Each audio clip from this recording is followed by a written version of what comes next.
यहाँ रहने वाले जितने गरीब लोग हैं उनके बच्चों के पास पढ़ने का कोई सुविधा ही नहीं है। गरीब का बच्चा जा रहा है पढ़ने, वहाँ पढ़ता नहीं है, खिचड़ी खाया और घरे चला आया। कॉलेज में खिचड़ी नहीं बट रहा है लेकिन वहाँ से डिग्री बट रही है। बिहार के शिक्षा व्यवस्था का हाल ये है, स्कूल से खिचड़ी और कॉलेज से डिग्री बट रहा है, पढ़ाई दोनों में कहीं नहीं हो रहा है। तो अगर पढ़ाई चाहिए क्योंकि यही रास्ता है गरीबी से निकलने के लिए, तो बिहार में सबसे ज्यादा पैसा शिक्षा पर खर्च होना चाहिए।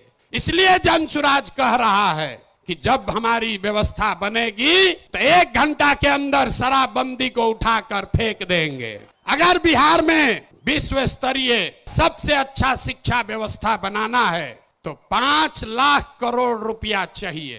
5 लाख करोड़ रुपया चाहिए अगले 10 वर्ष में, तो देश का सबसे अच्छा शिक्षा व्यवस्था बिहार में बना दिया जाएगा।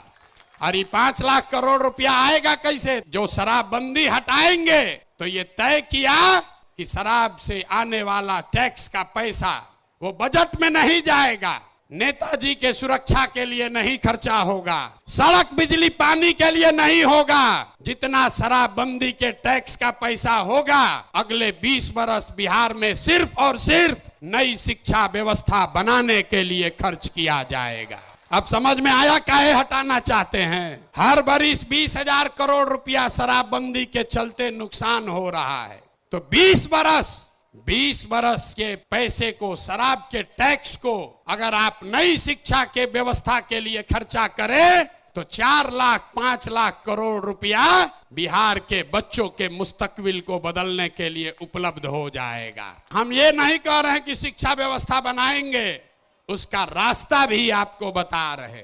5 लाख करोड़ रुपया जुटाएंगे इसी बिहार से और ऐसी शिक्षा व्यवस्था बनाएंगे कि पूरे देश से लोग जैसे नालंदा विक्रमशिला में पढ़ने आते थे वैसे यहीं पर पढ़ने आएंगे, तभी बिहार ज्ञान का भूमि फिर से बनेगा।